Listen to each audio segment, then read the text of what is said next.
The breaking point. The Galactic Compact chamber was a grand, domed hall, its walls adorned with the banners of 100 species.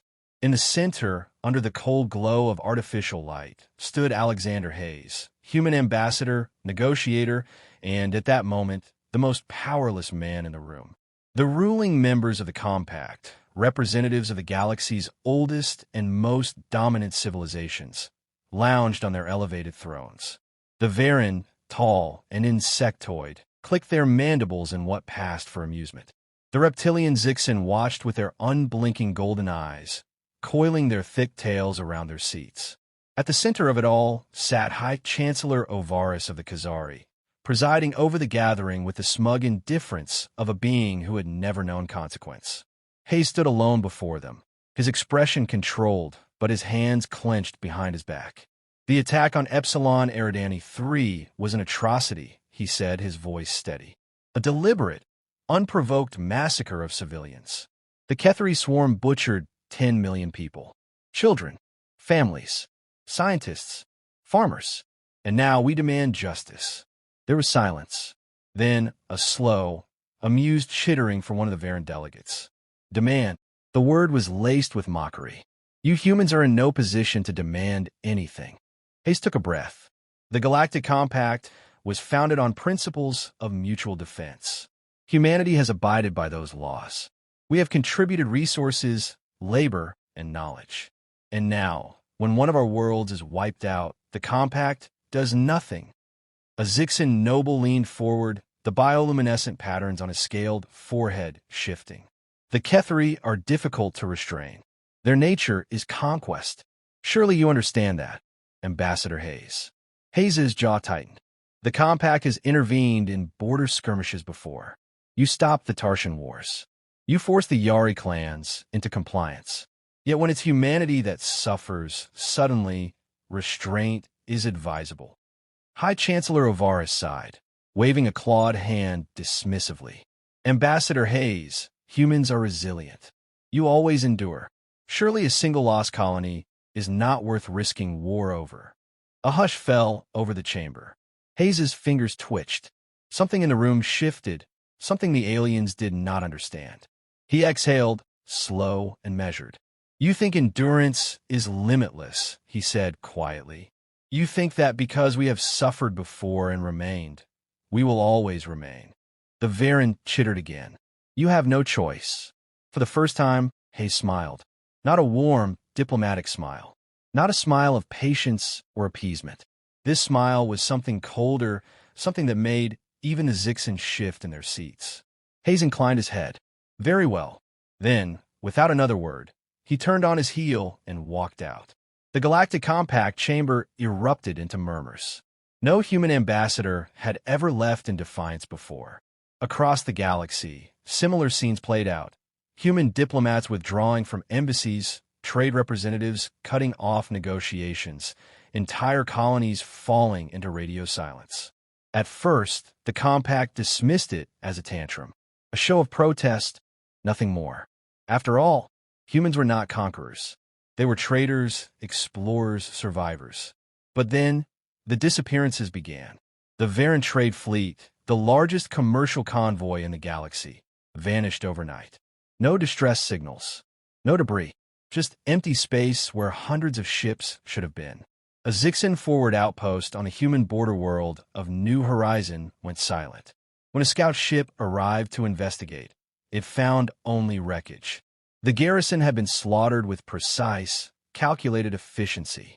The Kethari, emboldened by the Compact's inaction, sent a second fleet toward another human world, one of Earth's oldest colonies, Artemis Prime. The fleet never arrived. Only a single, heavily damaged Kethari dreadnought limped back to their homeworld, broadcasting one message over and over in a terrified, warbling voice. They were waiting for us. They knew. Gods help us, they knew. For centuries, humans had endured. But the moment had finally come when patience had run dry. Humanity had lost its temper, and the galaxy would never forget. The war no one expected. At first, the Galactic Compact thought humanity's withdrawal was merely symbolic. A protest, a temporary act of defiance. Then the fleets began to disappear. It started with the Varan trade fleet, one of the largest commercial convoys in the galaxy. Hundreds of ships, carrying precious cargo between the core worlds, simply vanished. No distress signals. No debris. Just gone. The Varan government, alarmed, sent patrol ships along the fleet's route. They too disappeared. A week later, the Zixan Dominion lost an entire forward outpost. The station on the human border world of New Horizon had been operational for decades, its garrison numbering in the thousands. When a Dominion scout ship arrived to investigate, it found nothing but wreckage. The walls were scorched with precision strikes. The station's automated defenses had been bypassed with eerie efficiency. And the garrison? Wiped out. Every single soldier dead before they had time to react. That was when the Compact began to realize this was not a protest. This was not a diplomatic maneuver. This was war. The Varan were the first to respond. A battle fleet of 30 warships, bristling with plasma cannons and energy shields, was dispatched to human space. Their admiral, Vakarish, was an arrogant veteran of 100 conflicts. To him, this was nothing more than a disciplinary action. Humans have forgotten their place, he told his officers before the fleet departed. We will remind them. They never returned. The only evidence of their fate was a single fragmented transmission that reached Varan command before cutting off abruptly. Weapons ineffective, kinetic rounds piercing shields, impossible maneuvering, their silence. The Varan homeworld went into full panic. Across the galaxy, human forces struck with a precision and ruthlessness that no one had thought them capable of. They did not simply engage enemy fleets, they annihilated them. Compact supply lines were severed overnight. Key installations burned. Strategic planets, once considered unassailable, fell within hours. And the weapons, oh the weapons. For centuries, humanity had played by the Compact's rules. The ancient species had dictated military limitations, restricting the development of certain technologies, ensuring that humanity never grew too powerful. But they had forgotten something crucial. Humans were patient. While the Compact had focused on energy weapons, shields, and predictable fleet formations, humanity had been developing something else entirely. Mass drivers that accelerated tungsten slugs at near-relativistic speeds. Railguns that punched through energy shields as if they were paper. AI-assisted targeting systems that made human warships move like shadows, striking from impossible angles. And then there were the tactics. The Compact had expected standard fleet engagements, grand battles between massive armadas. But humanity refused to fight by the rules. They attacked from the darkness of space, their ships using stealth technology so advanced that enemy sensors detected them only seconds before impact. They lured enemy forces into gravity wells, into asteroid fields, into dead zones where shields and energy weapons became useless. A Zixan admiral, upon witnessing an entire battle group reduced to debris in a matter of minutes, whispered in horror, "They do not fight like us. They do not fight like anyone." The most terrifying moment came when the Ketheri swarm launched their counterattack. The insectoid race had long been one of the most feared military powers in the galaxy, their endless numbers overwhelming countless civilizations. Their great fleet, hundreds of bioengineered warships, descended upon the human colony of Artemis Prime, intending to burn it to the ground. But the humans had been waiting. They did not meet the Ketheri in orbit. They let them land. Let them flood the surface. Let them believe, for a moment, that victory was within their grasp. Then the sky opened. From orbital platforms hidden in the void, tungsten rods the size of skyscrapers rained down, striking with the force of nuclear warheads. The Ketheri ground forces never had a chance. Within hours, their mighty war machine was nothing more than craters and ash. The surviving Ketheri, those who managed to flee back into space, tried to retreat. They were intercepted before they reached the edge of the system. Only one ship survived, a shattered dreadnought that limped back to Ketheri space, broadcasting a single message on all frequencies. They were waiting for us. They knew. God's help us, they knew. Across the galaxy, panic took hold. The Compact, for all its power, had never imagined humanity capable of such fury. For centuries, humans had endured. Now, they would make the galaxy understand what happened when endurance ran out. The moment that shook the stars. The Kethri swarm had never known fear. For generations, they had swept across the stars, consuming worlds, crushing resistance beneath their endless numbers. They were the predators of the galaxy, their war fleets vast, their hunger insatiable.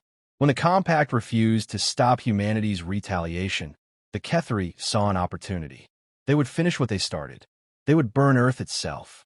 The largest Kethri fleet ever assembled.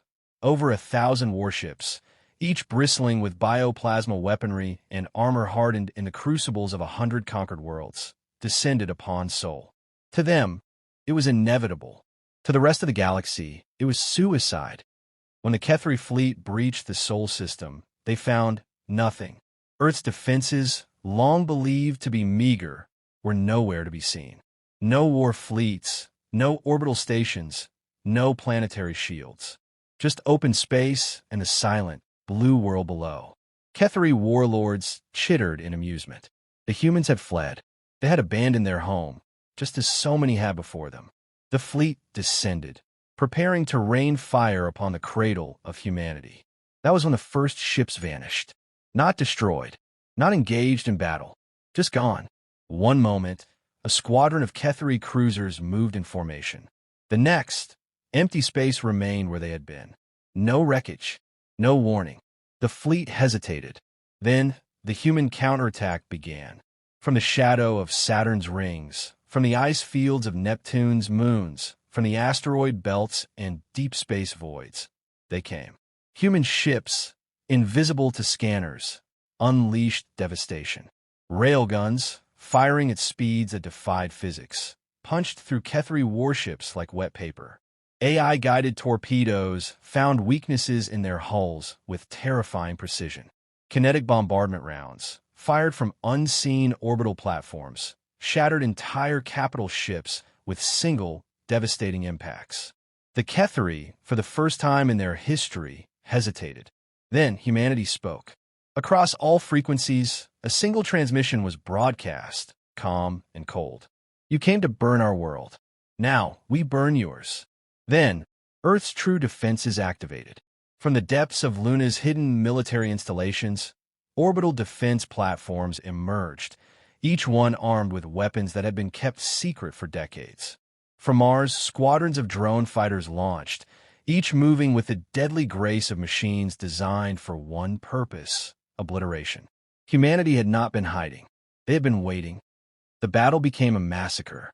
The Kethri fleet, designed for planetary invasions and brute force warfare, had no answer to the precision, the ruthlessness, the sheer efficiency of human tactics. They tried to flee. The humans didn't let them. Every retreating vessel was tracked, intercepted, erased. The once mighty war fleet of the Kethri was reduced to drifting wreckage within hours. And then, humanity took its final step. A single human dreadnought, the HSS Retribution, emerged from Sol's darkness, its hull black as midnight. It did not fire on the Kethri homeworld. It did not send demands. Instead, it spoke. A live broadcast was sent across the entire galaxy. Every species, every empire, every ruler watched.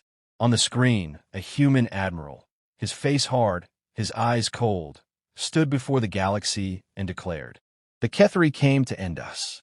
Now we end them." Then the bombardment began. Tungsten rods, each one larger than a city, fell from space. They struck with the force of extinction.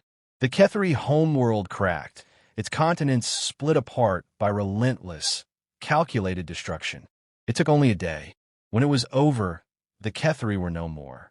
The galaxy screamed. Empires that had once mocked humanity now begged for peace. The Varan ascendancy collapsed into panic, its rulers fearing they were next. The Zixan Dominion, once dismissive, sent envoys pleading for negotiations. Even the mighty Kazuri, the architects of the Compact itself, withdrew into isolation, unwilling to provoke the wrath of mankind. For centuries, humanity had endured. For centuries, they had been underestimated. But now, the galaxy knew the truth. And no species would ever forget the moment when humans finally lost their temper. The new galactic order. The Galactic Compact was dead. Its once mighty rulers, species that had dictated the laws of war, trade, and diplomacy, now sat in terrified silence. The grand halls of the Compact's council chambers, once filled with arrogance and condescension, were empty. The Varan ascendancy had collapsed in a civil war. The Zixan Dominion had pulled its fleets back to its core worlds, refusing to engage with humanity. The Khazari, who once presided over the galaxy's affairs as if they were divine, had gone utterly silent. And the Kethari? Gone. Their homeworld was a shattered husk, their fleets reduced to drifting wreckage.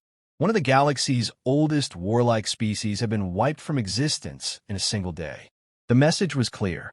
Humanity had endured their suffering, but they would never endure it again. The Treaty of Soul was signed aboard a human warship, the HSS Retribution, the very vessel that had led the final strike against the Kethari. Representatives from every major surviving species were summoned. They did not dare refuse. The Varan delegate, a trembling bureaucrat, signed without argument. The Zixan envoy, usually so proud, did not lift his eyes. The Khazari representative, once a towering figure of authority, merely nodded before affixing his species' sigil to the document. The terms were not complex. 1. Humanity was no longer bound by the rules of the Compact. They would build, expand, and defend themselves however they saw fit. No restrictions, no limitations. 2. No species would take action against humanity or suffer the same fate as the Kethari. 3. Humanity would decide the future of galactic order. There was no debate, no negotiations. The treaty was not an agreement. It was a declaration, and the galaxy accepted it because they had no other choice. In the weeks that followed, humanity solidified its dominance. Where once human colonies had been vulnerable, now they were fortified strongholds. Where once human fleets had been second-rate, now they patrolled the hyperlanes with unmatched firepower. The species that had once preyed upon humanity now sought their favor. The Varan, who had scoffed at humanity's demands for justice, now groveled for trade agreements. The Zixan, who had claimed humans were too weak to defend themselves, now offered military alliances. Some, however, resisted.